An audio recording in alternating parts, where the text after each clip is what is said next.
Well, can you hear me? Welcome, everyone. I'm happy to introduce our speaker today.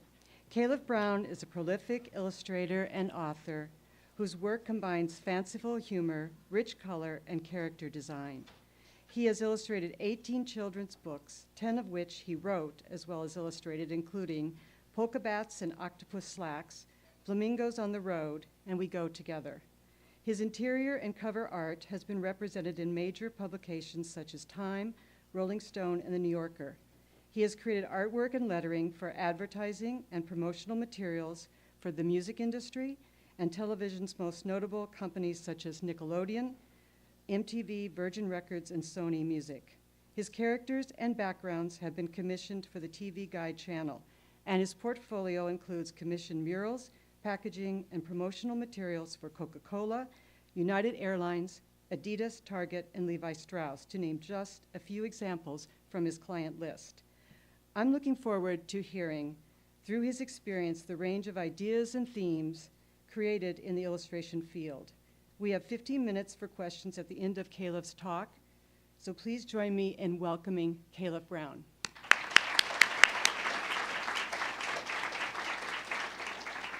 Thank you. Thanks very much. It's fantastic to be here. I came to Minneapolis in 2010 to do a performance with a band here in Minneapolis. We performed at the Walker. This band called Clementown set my first two books to music, created songs out of the 28 poems in my first two books, and we performed them at the Walker, and it was an amazing experience. I'm really happy to be back.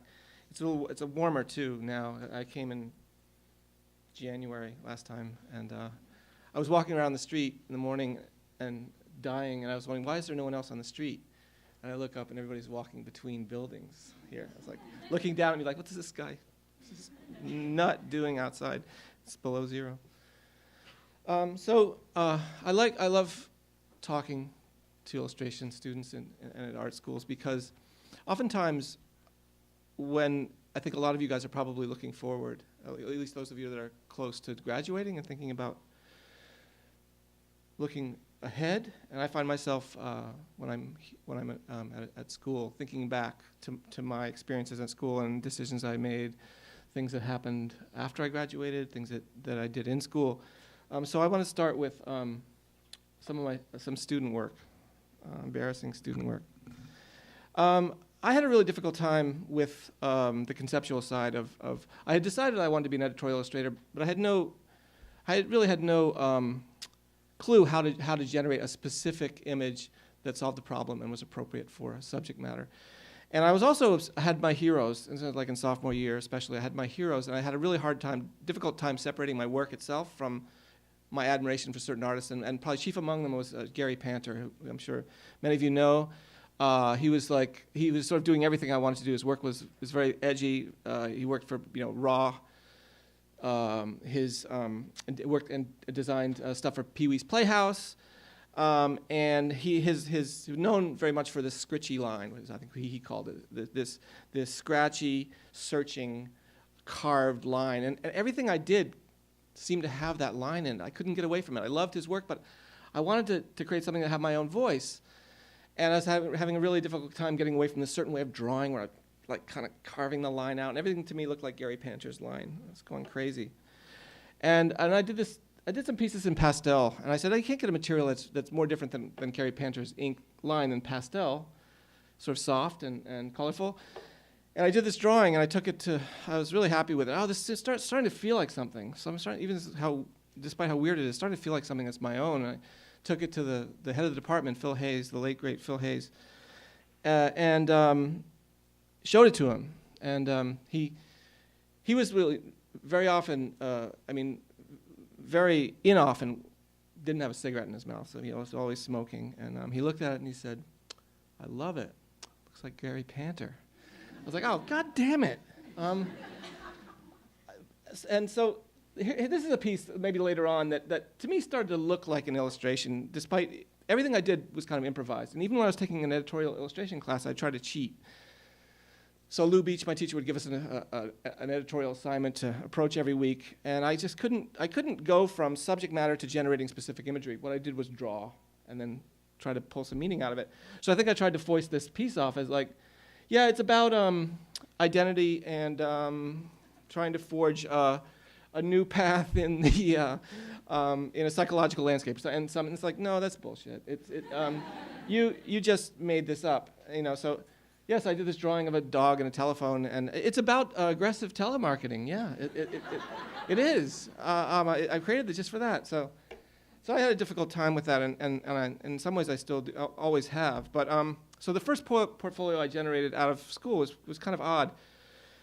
I was using pastel, a material that I liked the final results of often of the drawings. I did not like the process of the material. I didn't like the whole process. I liked, in the end, like, oh, there's something interesting happening graphically, but the material itself, it's hard to it's impermanent. It's hard to, you have to use spray chemicals and stuff. So I was in this bind where I had this portfolio of work that I kind of liked it as finished work, but I did not enjoy the whole process. So these are images I generated right at the end of my graduating, took to New York. I went to school in LA and decided to spend a year in New York, see what I would do. It was what you did at the time. And my teacher, Lou Beach, was really helpful. He gave me some names of people to go see. So I did get a few jobs in this style. This was for a guy named Steve Byram at Sony Music, CBS Records at the time, Columbia, who asked me to do an ad for a sampler of pop metal music. I mean, this is music I have no interest in whatsoever, but it was fun. And I had this one piece of in my portfolio that a couple people in school told me not to put in. It was the only piece of lettering I had, and I was advised, so don't put this in because it's different from everything else you do, or it's different from a lot of the other stuff that's in your portfolio. It's the only piece of lettering. So I kept it in. I put it in anyway. It's collaged. It's cut up. Drawings of letter forms with pastel cut up and collaged together. And the people that responded to it were the record companies. I took it around to Warner Brothers. They're all right there in L.A. By the way, I'd moved back to L.A. with my tail between my legs because I didn't make it in New York. I figured, well, I'll go back to L.A. where it's cheaper to live. It's warmer.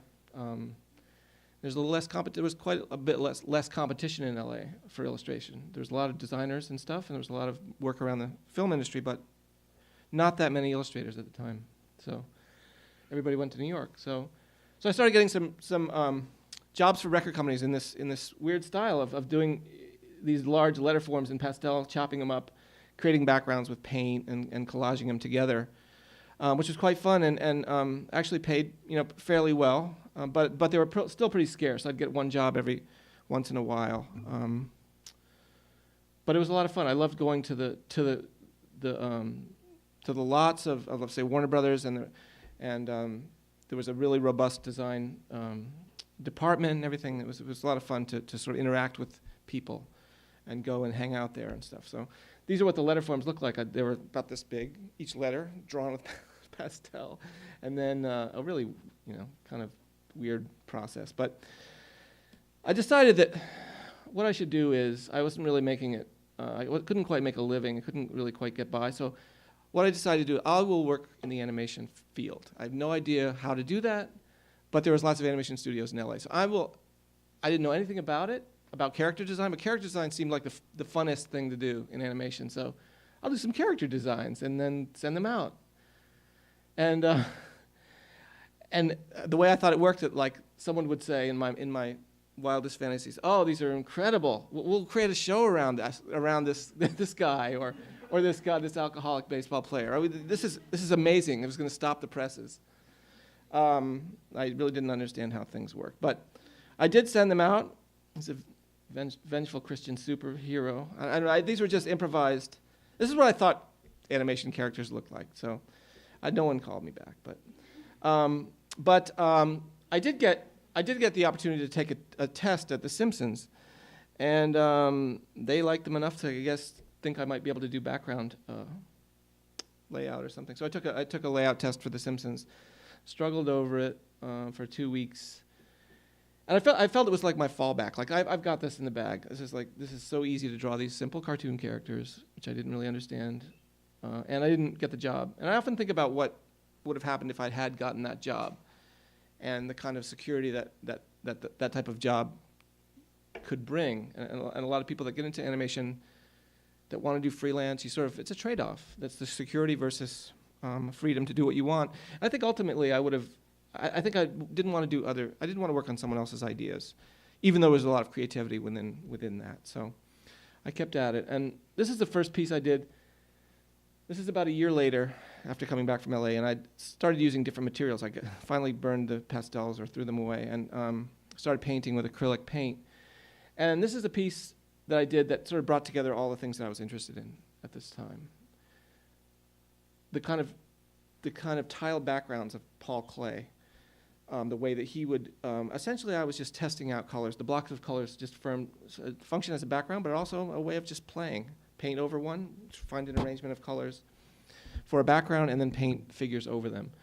I was interested in outsider and folk art, that sort of like quirky figuration within those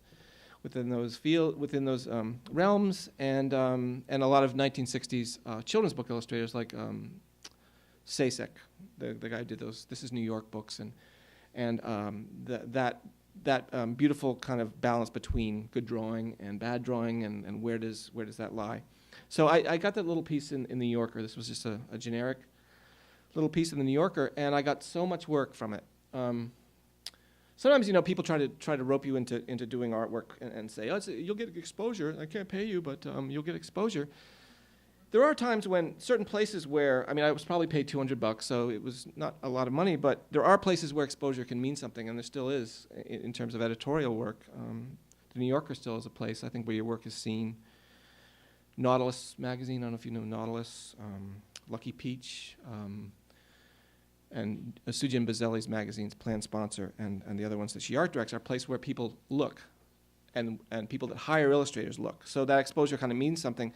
So I did another job, another quick piece for a magazine in the 90s called Ray Gun magazine, which was designed by David Carson. It was everyone was looking at it from the design community because David Carson was this kind of outsider designer using, mashing up typography and creating these almost unreadable spreads and kind of like anti-aesthetic design sense. And so I did a piece for him that was free. I was supposed to get $50, but he never paid me, and then he kept my art, and I was supposed to get back, and then he said he would pay me for that, and he never did. But so it was another thing where it was really fun because it was you choose a song, and you get to they had a section in the magazine where illustrators and artists interpret songs. A lot of fun. So I did a Robin Hitchcock song, and that was another place where actually people were looking at it. Art directors and designers were looking at this magazine, so I got a ton of work from that. So there are times when exposure can mean something, even if you're promised $50. So I've been so that started doing a lot of editorial work, and those things helped me. Being in American Illustration, getting some work in some of those places where people were looking, helped me get going with an editorial illustration. And editorial illustration I still do some today, but it's been a big part of my practice. And for the first 4 or 5 years, it was a big part of what I did. I paint in acrylic, sand the surface, try to almost use acrylic like gouache. The thing I like about acrylic is it's so forgiving. It's very editable kind of paint, and always could correct and repaint things and change colors and stuff. So this is sort of the feel of the work that I've been doing for a long time. And around, let's see, around 1996, I decided I wanted to try something else. And I've been very busy, and like the deadlines and stuff were pretty intense. And I had in the back of my mind that I wanted to try to do a children's book. And people were telling me too, like, yeah, your work would be great for kids' books. But I didn't want to illustrate someone else's ideas. My thought was I would like to try to write something and illustrate something on my own.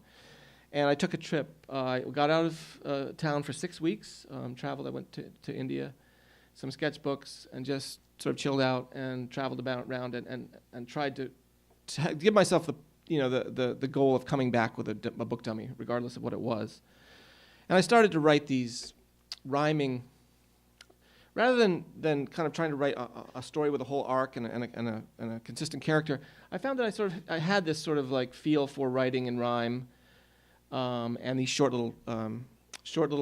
I didn't even call them poems. I called them stories. But I think it was because I really was. I've never been into poetry. I'm not really interested in poetry. I didn't study it or anything. But it was really music and song lyrics that were what I kind of thought about, and my something that I really loved. The musicality of language and humor, and I did like a lot of nonsense stuff when I was a kid. So this is the dummy that I came back with. I remember I was in a small city in southern India, and I'd finished it. I went to find a Xerox place. There was lots of sort of places that did Xerox copies, and I got my first critique from the guy who worked there, and he asked me like, "Oh, is this for kids? Is this a book?" He said, "Is this a book?" And I said, "Yeah, it's a book." He said, "Is it for children?" And I said, "Yeah." And he goes, "That's good." So I got my first good feedback on it from a guy. A Xerox place. So just line drawings, these short little rhyming stories. I didn't know I didn't have an agent, obviously. I came back and I thought, what should I do with it? So I tried to find names in, however I could within publishing of editors. And I sent it out to about a dozen publishers and got a really nice response from Margaret Ramo, who's an editor I've worked with up until now at Houghton Mifflin, and this is the book that came out of it. Polka Bats and Octopus Slacks. I lucked out because it was reviewed on NPR and read very enthusiastically by Daniel Pinkwater on NPR, which reached a really great, reaches a lot of people and really helped. Without that, I don't think I would have gotten going with the first book. So these are some of the sketches in the finals. It's named after my sister Eliza. So again, I'm not sure where the ideas for some of these really came from, but I was thinking a lot about the nonsense verse and stuff that I liked as a kid, and again songs. So I'll read this one. Georgie Spider catches flies. He doesn't use the little. Georgie Spider catches flies, but never eats the little guys. Instead, he cooks up insect pies. He doesn't use the legs or eyes or any artificial dyes. They're very good, though small in size. At last year's fair, they won first prize. So if you're hungry, stop on by. Give Georgie's fresh fly pie a try. So simple. I actually, the art director I worked with at Houghton Mifflin was really this very humorless person. It was strange to be working at. So he asked. This is serious. This is true. He told me that you said that there's no legs or eyes in the pies, and yet, clearly there's legs sticking out. This can confuse kids. Jesus, I think you pick another, and there's an eye in the slice of pie. Perhaps you're in the wrong business.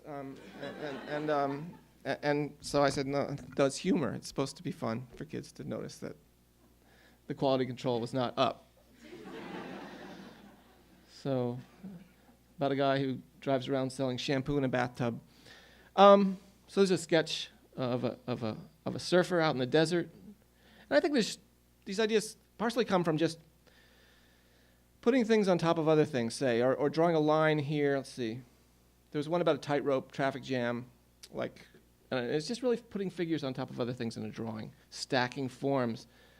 I think I probably drew a surfer in that gesture and then placed him on top of something else besides water. So in a dry and dusty desert town, the lonely surfer hangs around, perched upon a prickly pear. He usually wears a worried frown. People ask the surfer dude, "Why so far from the ocean blue?" "Because I'm so afraid of sharks," he says, "and water too."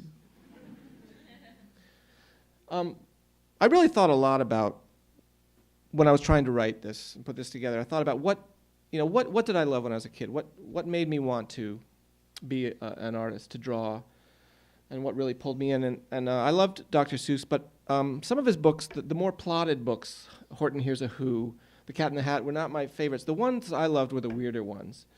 McElligot's Pool, On Beyond Zebra, which are really just flights of fancy for him to draw, and there's a very broad idea. So for the Sleep book, it's just about all all these different ways in which people go to sleep. It's an inventive kind of drawing, visual idea around an excuse for him to play, I think, with scenarios, with environments.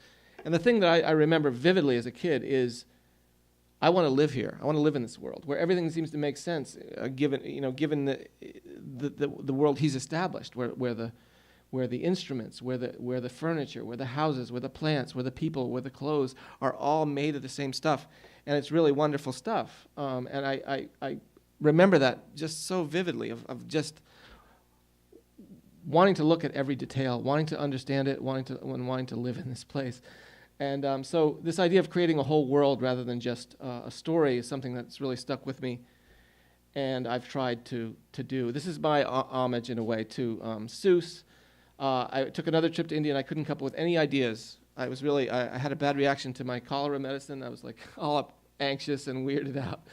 And I was in a kind of a weird place, and I couldn't think of anything. But what I kept doing is I kept looking at guidebooks, and Lonely Planet book. Like, what should I go? What should I do? Where should I eat? Where should I stay? So, okay, I'll create a guidebook for a place and make up the place. And like Seuss, try to make it consistent and detailed and maybe enveloping for a kid to enter. So this Blue Elephant character is like an alter ego, and he's the tour guide. And I established this group of people that appear again and again. They sort of tip off here lined up, but so I want kids to be able to pick out things and notice these same characters over and over again, because this cast of characters is in every spread. There's a museum. What would I like to have in this place? Well, they have a museum. So this set of characters, have something about them, something visual that kids could latch onto. This lady has a camera. Hat, cowboy hat guy. This guy's got elf hat, but he's got green hair. And so it was really fun to read it with my younger child when she was about 3 or so, and she started naming them, giving them names, and pointing out things. I made the dog a different color in every spread, and sort of like noticing things, noticing the repetition of forms in the houses, and a little bit of hide and seek, finding the dog, finding all the characters. And again, she named them and could remember the names of each of them. It was really fun to see kind of what I had intended for the book to be there. To be something in which the kids could come back to and share and make up stories and kind of give these characters really interact with the book. All my books have some reference to food. Food's a subject that appears all the time in my books, and I always have a lot of fun with. It's something that everyone has their preferences. I mean, kids have foods they love, foods they hate. So it seems like that's a consistent thing. I'm gonna whenever there's a blank slide, I'm just gonna read some of my favorite poems throughout this. So the blank slide is like a warning of what's coming. Meet Medusa's sister Sally. Oh, for goodness sake! Instead of having hair, she has a single lazy snake. If you happen to glance at Medusa by chance, you turn to solid rock. Sally's curse is even worse. She makes you stop and talk. She's had some work done, I think. I spent summers when I was a kid in Maine at my grandparents' house, and my parents oftentimes had to stay and work. We lived in Philadelphia, and then we lived in Connecticut, and we would go up there for periods of time, and my folks would stay home and work. And sometimes they'd come up, but I was very much on my own. It was on an island. You can't get into too much trouble. And my grandparents had these libraries full of books that were a lot of fun to kind of dig around in. My grandfather especially had I mean, to me it was a different world. Some of them started like back to Victorian children's books through like cocktail humor cartoons and New Yorker cartoons, Charles Addams cartoons, books of poems and verse and like weird kind of adult humor stuff. So this is a book by Mervyn Peake, who's best known for this really weird trilogy he wrote in the 1960s called the Gorman Gas Trilogies. He was, I think, a laudanum addict. So there's This stuff is really hallucinatory. It's like Lord of the Rings meets Naked Lunch or something like that. Seriously, it's really weird. But he also did these books of nonsense, really playful stuff, and was a fantastic artist. And he wrote in this kind of limerick form, and they were usually, the drawings were really great because they had an edge, and they were sort of fascinating to me. When Auntie Nag became a crag, she stared across the dawn to where her spouse kept open house with ladies on the lawn. Auntie Mig became a pig. She floated on the briny breeze with irritation in her heart and warts upon her knees. I love this stuff. I pored over these books. Sometimes he would illustrate the text as well. A couple of his books are still in print. He wrote a children's book about pirates called Captain Slaughterboard, which is really weird. It's a very strange book. And I think this book is still in print, and they added some digital color, which doesn't really work. But figures of speech, cold comfort, hitting the nail on the head, I think. Burning bridges, splitting hairs. This was another book that my grandfather had of William Steig's, way before Shrek, way before doing children's books. He did these drawings that were, they were kind of like psychological portraits. They're kind of like, I'm not sure if they appeared in the New Yorker or Punch, but I really loved these. It was like a nervous world of adults that I didn't really know much about, but loved these early William Steig drawings. This is a guy named Roland Emmett, who's best known for creating the machines in the movie Chitty Chitty Bang Bang. But he's also really well known for these comics about the English railways in the 1940s and 50s. And like Seuss, he created this whole world around cobbled together machines. I think has a lot to do with post-war Britain, building itself back up after the bombings in World War II, people making do with whatever, and it was full of it, like adults acting like children. And speaking of Scritchy Line, this everything seemed to be on the verge of collapse, cobbled together. One thing becoming another, people living in boats, people making trains out of old garbage and stoves and stuff. And this is a world I wanted to live in, where everything is on the verge of absolute anarchy and collapse. But somehow balancing and keeping together. He did one children's book called Bessie, I think, So Long Bessie, or something about a railway train. But it was best known for these cartoons in places like Punch and British humor magazines. But again, this is a place I wanted to live. Tennille's drawings from Alice in Wonderland I copied when I was a kid. Some of the best, I think, picture book illustrations there are. And I think that they really need, a story like Alice in Wonderland really, I think, needs clarity. It really benefits from visual clarity because the characters themselves are so imaginative and weird and funny that his approach to these, I think, is just perfect. Ralph Steadman also, I don't know if you know, had illustrated Alice, and he's my other favorite illustrator of Alice. Ralph Steadman's drawings are just fantastic. And Edward Lear, who popularized the limerick, my grandparents also had volumes of the nonsense work that he did, and his drawings are amazing as well. Perfect for this subject. I give my students, I assign my students limericks as an assignment every year, every semester, and still have a lot of fun with it. So I was able to illustrate a book of Lear's work, edited by Daniel Pinkwater. So two of my heroes coming together. And it was a great experience to illustrate this work, the rhyming stuff, some lesser known stuff, like some of the ones that are lesser known than the Owl and the Pussycat, but to kind of to really be able to bring my own voice to something that really inspired me as a kid. It was a lot of fun. Here's a wordless spread in the middle of the book. These are all images from that. So here's one of my, this is a while back, one of my students' ballpoint pen drawing of the Lear limerick about the man with birds in his beard.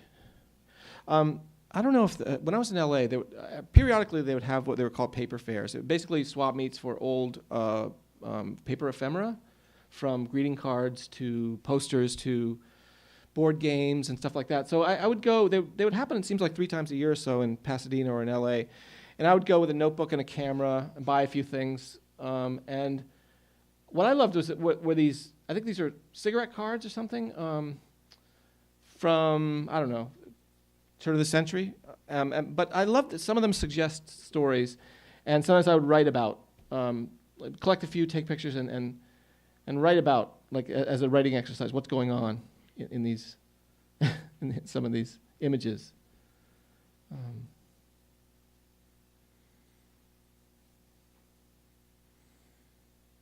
really should have given that kid more of a head start. It's really not very fair. Let's see, I think I wrote, doggy caught a gnome. He proudly brought it home. The gnome was wounded, dazed and soggy. Drop it now, I yelled at doggy. So these are my books so far. A Halloween book, which I had a lot of fun with, kind of combining traditional Halloween characters with sort of my own invented Halloween characters. So around 2002 or 3, I really got kind of tired of working the same way. I wanted to try something different, and I wanted to go back to having done a lot of like commission work and very deliberate kinds of problem-solving stuff. You know, laying out books, coming up with ideas for illustrations. I wanted to do something completely improvised. So I started drawing with a rapidograph pen, and doing these little drawings on small pieces of paper. And they were. I would start on one side of the paper, and draw from one side to the other. And they were just like these little creatures converging, just shapes that would turn into creatures. And I just did this as a drawing exercise every day, and started liking just the quality of line, having worked with shape and edge, color. Working with a completely stripped down kind of media was a lot of fun as a complement to the other stuff. And one of the things I thought about when these all these characters were emerging is this last page from one of the Babar books. I don't know if you know this, but another thing I had when I was a kid, at the end of one of the Babar stories, which are quite traumatic. There's one with a big war. I think this is the one where Babar the king dies. There's this last scene where these elephant angels come and chase away all these representations of things like sickness, fear, disease. And we had a French edition, so I didn't know what the words meant. But these characters, I love this. I mean, I was really captivated by these depictions of sort of negative qualities and evil kind of creatures. It was kind of like Bosch for kids in a way, and so I really thought about that when I was sort of drawing these creatures from. I wasn't sure where they came from. I was kind of going through a lot and sort of experiencing a lot of anxiety at the time. So they do have this kind of obsessive quality to them, but I really enjoyed that process of just sitting down, sort of clearing my head and starting to draw from one side of the paper to the other. And this was one that was published in Blab, but it was on a larger piece of paper, and just would start on one edge and kind of fill the space with these animal-like entities, these insect-like entities, human-like creatures. But I didn't know what to do with them. There wasn't really much. I mean, I'm making this work. What can I do with it? So I got this opportunity to be part of this book that was about the history of the White House, and there was this section that was focused on the 4 freedoms, and they assigned a bunch of different illustrators one of the 4 freedoms, and I got the freedom of speech, which was kind of fun. So and they said, well, you can do whatever you want with it. So I thought this is an opportunity to maybe try to bring this improvisational left to right kind of drawing without any planning to an actual idea, some content. And so here I had an idea of, for a protest scene, like a lively kind of loud march, a protest scene that kids could relate to, maybe. And so just, again, started drawing the characters from left to right. And then at the end, for this I just used a mechanical pencil. And at the end, just added some color in the background to separate the figures from a slightly darker background. And it's like, oh, that was really fun. I really enjoyed that. As a complement to painting and kind of being very very deliberate and refining compositions and stuff like that. So I went from doing kind of my daily drawing practice in sketchbooks to drawing with brush and ink, and that's what I'm really, really into now is sumi ink, watercolor, and scanning and manipulating stuff digitally as well. So I try to spend an hour or two every day with sort of free drawing, with watercolor ink, like just sort of collecting all different kinds of ink. I really love sumi ink. And so the sketchbook is sort of expanded into larger sheets of paper. Sometimes I'll scan them and add color.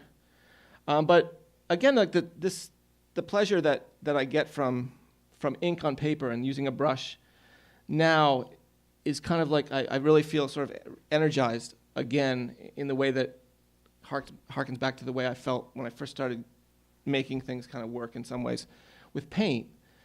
But again, what to do with this stuff? Where does it go? I'm not channeling it right now, or hadn't been at this point into anything beyond fun drawings of characters, and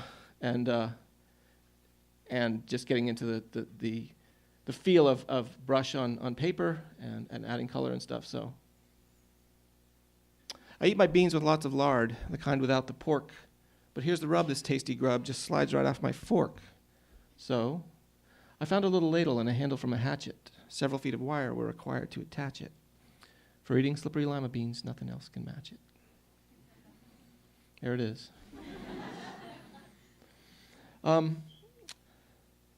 Sometimes I would start adding little bits of text. This is mostly from 2013 and 14. A lot of the stuff like this sort of replaced from my sketchbook practice out onto sheets of paper, bringing in watercolor, and just playing. I oftentimes draw characters looking at things, and so the thing that people mostly look at is phones. So I started drawing these guys, these characters. I'm not sure what to do with them either. He's playing Pokemon Go.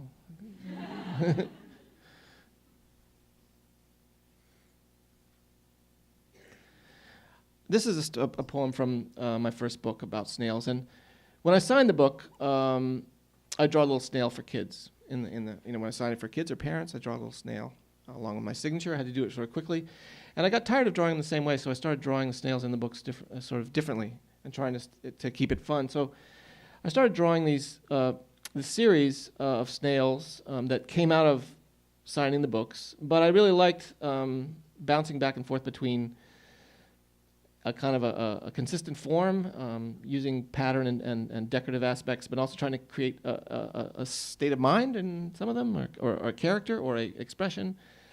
So this became kind of a thing that that made its way into my daily practice too. And I would sell some of the drawings on my site, and people seemed to respond to them. And kids really seemed to respond to them, which is one thing I noticed when I go to visit schools. Young kids, as young as kindergarten age or younger, I could show them how to draw a snail, and they'd really go for it.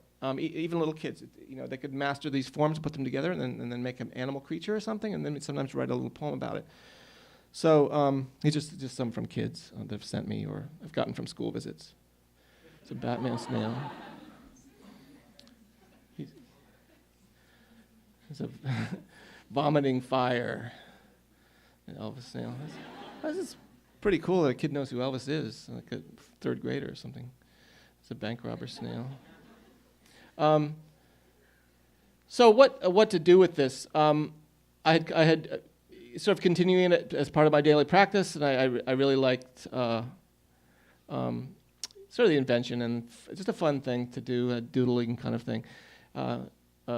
This label I've been working with in Italy used one of the drawings for a single. But I did decide to presenting the king of the tire. Everyone remember to call him sire. His Majesty's crown is a battered old hat. His calico cat is a bit of a brat. Before he retired, he lived in a flat, but that was long ago. So these snail drawings, sometimes I did a series and sold them on my site. But one nice thing was, again, like sometimes you don't know what's going to come out of something that you just do because you're sort of into it or it's fun, and I think that has to drive your work, especially after you graduate. What do you really want to what are you going to dig into? And those things that I think you pour some of that passion in almost always pay off. So I showed some of the snail drawings to Chronicle, and they suggested, oh, well, let's do a drawing book for kids, but not really. I mean, it could have some step-by-step elements to it, but we'll start with the snails and then go from there as a way to initiate drawing. Kids can color them in, or they can make their own version. So it has some breaking down of forms to create animals, blank spaces that kids can fill in. And I wanted to include a little bit of wordplay always in each one of them, almost like a short poem to kind of complement it, to suggest the idea that kids could also play with language in the same way that you play with drawing. Why not make a little drawing and then write about it? Why not write a little something and make a drawing of it? So I did a workshop last week at a book festival, and I really liked that a bunch of the kids would look at them. They'd flip through the book. I gave out a few copies. They'd tear out a page and look at it and then put it aside and draw their own. They weren't necessarily copying them directly, but they would like sort of get the feeling, oh, this is about silhouette. It's about creating a shape and then filling it in with lighter line qualities and stuff like that, and give them some kind of basic things to work with. And they had seemed to have a lot of fun with it. But I really enjoyed creating this. I did it. I had about 2 weeks to do it. I put aside about 2 weeks to do it. I just drew drew in a bunch of sketchbooks and then pulled out what I liked, wrote about them. Wrote a little bit of text on most of them, and then made the little book. Robotentaten. They did an ebook version. You can draw with a stylus.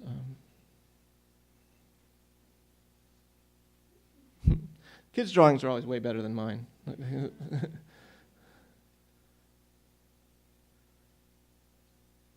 Owl house. So again, like you never know kind of what the result will be of of something that you do if you put some love into it, and you. I think one thing that's really important is that regardless of whether these drawings had value in terms of how they might manifest themselves in my books or my career or whatever, I did kind of surprise myself. It looked like something that I wasn't sure where it came from. It didn't necessarily look like other work I was looking at. And I think that's really important. I think that sometimes it can be intimidating if what you're doing doesn't look like what's out there. And I think remember that, if you have a gut feeling about this is going to lead to something, or this is important, or the feel of the materials the surface, all those things seem to be working, don't discount the work because it may not look like what everybody else is doing. And I think that sometimes it takes a certain kind of self-examination and confidence to do that. The circus was flooded. It happened so suddenly. What would they do? Nobody knew. The ringmaster shouted, "It's part of the act." Some of the spectators started to boo. A clown got some laughs with his kicking and splashing. The audience followed his cue. The strong man just played with a toy that he made, a green origami canoe. So these are some acrylic paintings that I did in 2014 that are sort of the same idea of sitting down and painting without any planning, kind of analogous to the drawings. I still like acrylic paint, but I like trains too. But I'm really more interested in kind of working more directly, and the idea of combining digital and traditional materials. It is nice sometimes to get some kind of nice, feedback and reinforcement from. I've entered a bunch of this work into American Illustration and Communication Arts, and once in a while stuff gets in. This one's coming out in the next one. So again, what to do with this process? I got offered to do a book by a really fantastic small publisher in Norway called Magicon Forlag. And it was a story about a little girl who breaks her arm. It's told in kind of these metaphors for the most part. It's about sort of pain and loneliness, and this little character. I tried to make it neither a girl nor a boy, and tried to find ways in which to show her hurting. So, like a flower with a broken leaf. She feels like a puppy that's been left behind by everyone. Well, that's the end. It's kind of mixed up. The pain is like lightning or like a storm. She's lonely and bored. Sorry, I mixed up the order. She feels like a spider that's lost a leg. This is about sort of a reference to kids in the hospital behind glass in rooms, isolated from one another. She has to stay in bed for 2 weeks. So the process was I did all the drawings in grays, Sumi ink, and added color digitally.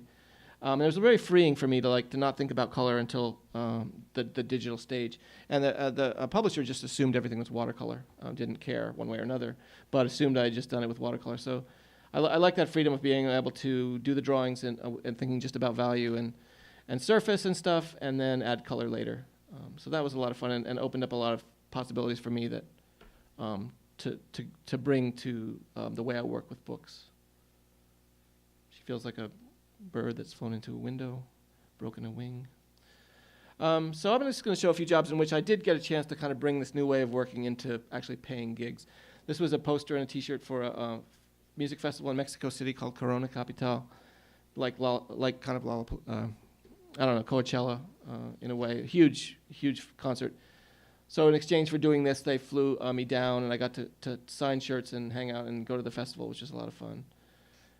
This was an editorial piece for a magazine in Canada, and the theme was obsession, I think. And so they took a lot of weird text from chat rooms and stuff, pulled it out of context, and then gave everybody this chunk of text to illustrate.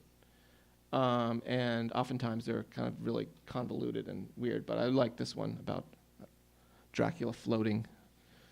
And this was for No Brow number 9, I think. The theme was "Oh So Quiet," and so that's the prompt you get. And again, just working with ink and just adding some color digitally. It's a lot of fun. And these are some pieces for an Italian record label I mentioned previously. Record covers. This is for their website. Their Christmas card. And another. This is sort of for another permutation of the studio. The Oompa Chupa Loompa Cabra roams the western plains. On moonless nights, it captures goats and gobbles up their brains. It lures its prey with chocolate bars, a local man explains. Horns and hooves and candy wrappers, little else remains.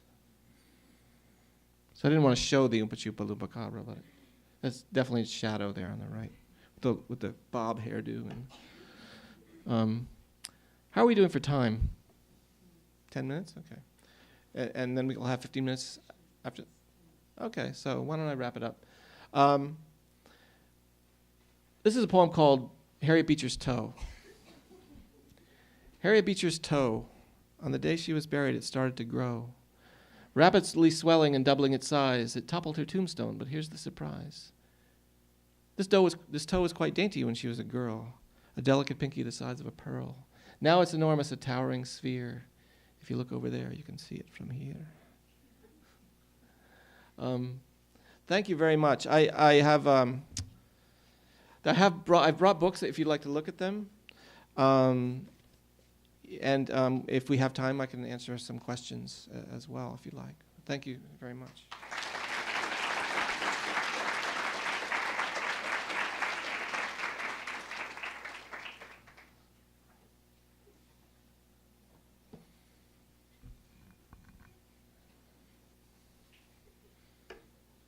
I can show some more work instead. There's a litter boxer.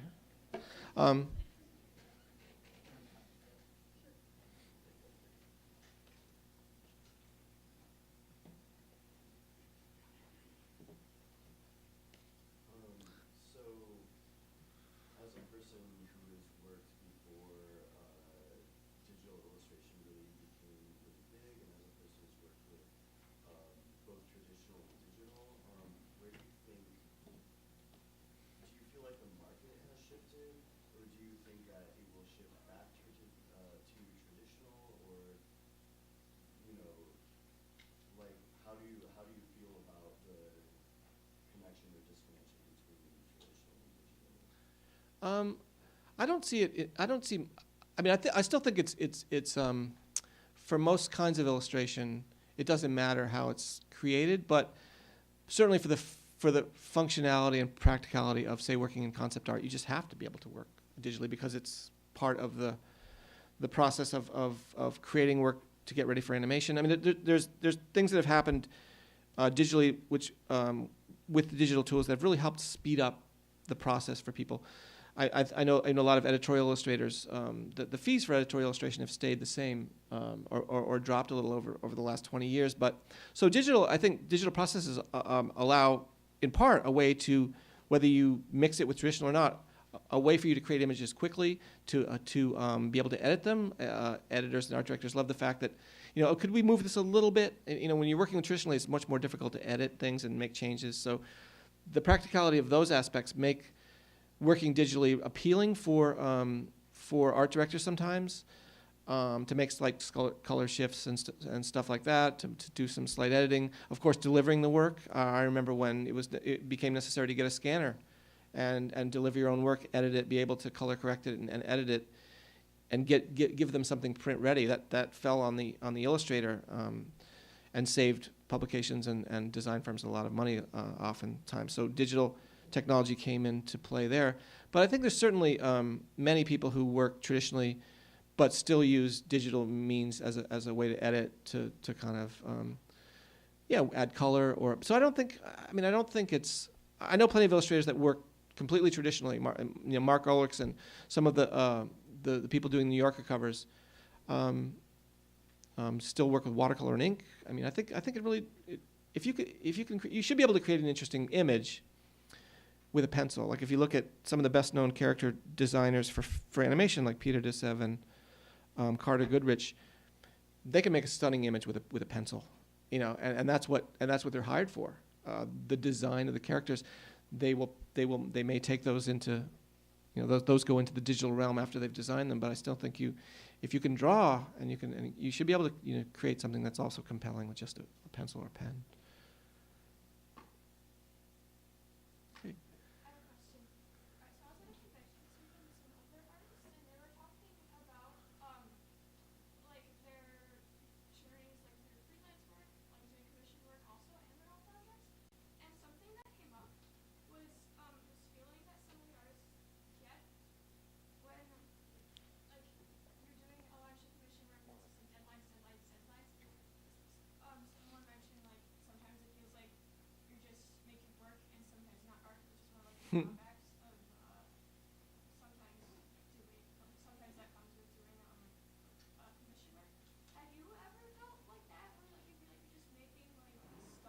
Yeah.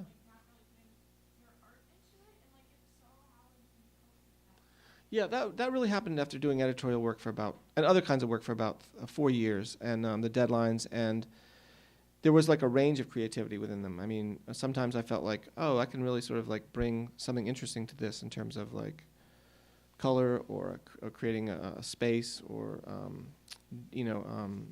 a voice to it, like give it and then other times it was really, I did work for banks and corporate stuff that was really nitpicky and it was a pain in the ass to do, be controlled that way, but it paid a lot more, so then I could take some time off and try to do something for myself. And that's how the editorial work I was doing kind of gave me bought me some time in order to kind of try to take some time and think about what I want to do for myself and the books. And I think that the books are really fun, and I really feel like it's a labor of love. Some of them have done well, some of them have not at all, and I think that everyone sort of makes a living from these days. I think from a bunch of different things.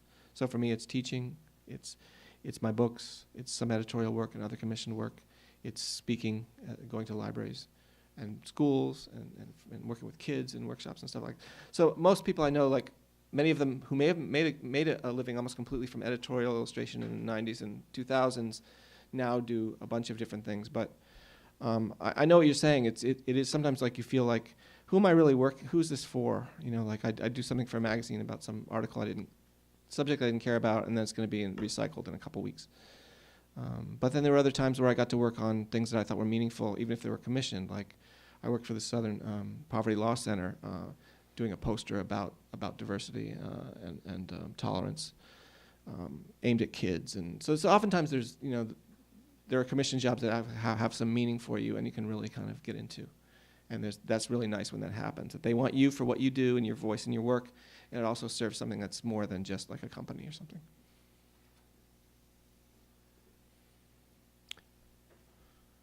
What do you think it is about your work which allows you to sit and live children's work? I mean, work for adults as well. Yeah. I feel like there's a misconception sometimes that children's illustrators are just... That's right, that you're cordoned off, right? That you. Exactly. And what do you think it is that is giving you that most?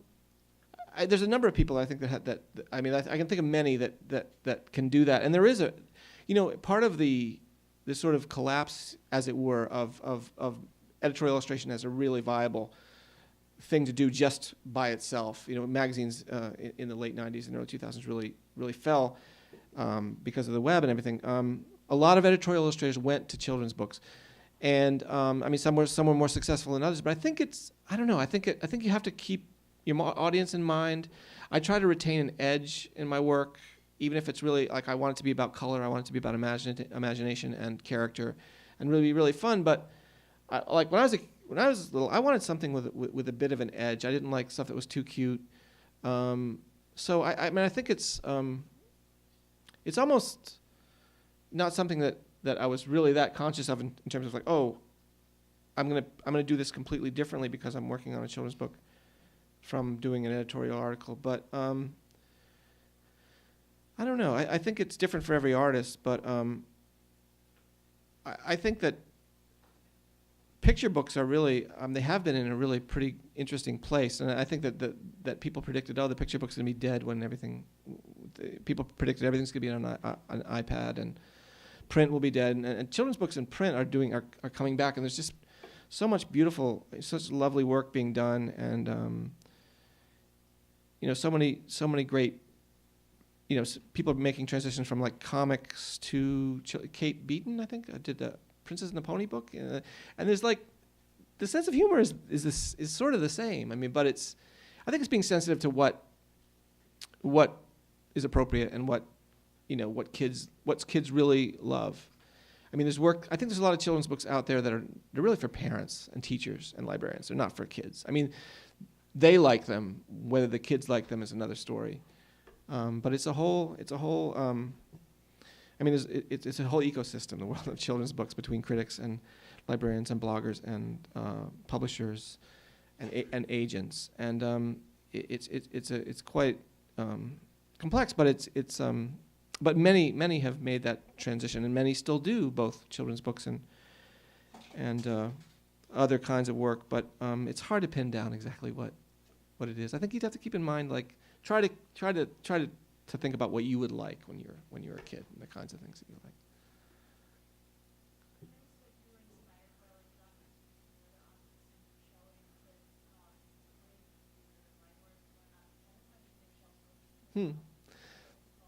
Yeah. I get compared to Shel Silverstein a lot, and it's funny because I missed him completely. I think that it just wasn't around. I mean, it wasn't in our house. His books, and yet I knew the songs that he wrote from like a cover of the Rolling Stone, and he wrote music and stuff. But I often get compared to Shel Silverstein, and I'm more aware of his work now. But I didn't really know it when I was writing my own stuff and trying to think about children's books. I had no idea who he was. But so many people have grown up with them. Anybody else? Can you kind of run us through a few different points in your career that you kind of took the steering wheel and steered at least your process in Yeah. a different direction? Can you talk a little bit about to what degree you had any sort of trepidation about the reception of this new work, and if that has subsided with time, with your confidence in changing media or approach when you were fresh out of school versus after a few years? Yeah. I think that there's, I talked about in the beginning, my portfolio out of school, I actually did get some work with that pastel style, but I did not like the physical materials, and I didn't like the process from beginning to end.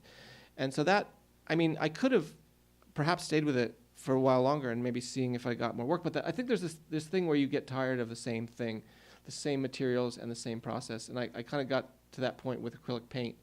I still like to use it, and I use it sort of differently now, but I think there's this kind of almost rejection of doing the same thing over and over again. And yes, I mean, I had other things to back me up in terms of making those shifts. So so this is the book that I just did, and I had a really supportive editor who said, yes, why don't you try something else? Why don't you try two color? Take what you're doing with the brush and ink, and these are drawings. So I just did drawings on rice paper, and that person was supportive and of me doing something different. I mean, risking, I guess, the idea that people will expect my stuff to be very colorful and hard-edged and painted. And the book is done pretty well. It's gotten a good reviews and whatnot.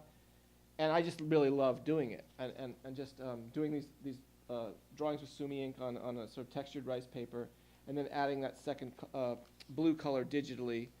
And I suggested making a kind of a running commentary comic along the bottom, where characters kind of expand on and comment upon and the content above the poem, the story above, and she loved that. So it really helped to have some editors and people I'm working with are supportive of these kinds of shifts towards something different. So that gave me it's nice that it wasn't questioned. Like if I had an editor say, well, people really expect your work to look this way. If you sort of throw something else at them that's not that's a different language, it might not be as popular, et cetera, et cetera. But so that kind of helps. But I don't know. I think I'm really sort of in love with the material and the editing process that happens now with digital. Being able to do a drawing and feeling very free that I can correct anything and change things and manipulate color and everything like that is kind of analogous to the way I felt when I first started using acrylic. Oh, you can sand down the surface. You can put a new color on top of that one. You can totally change the palette. It's very editable. It's not unforgiving at all. So I kind of feel that way about now watercolor, ink, and the digital process is the undo and being able to change everything like that. So, but it's scary in a way, like to make kind of shifts in your work and wonder, oh, is this going to be rejected, or can I still get jobs? So.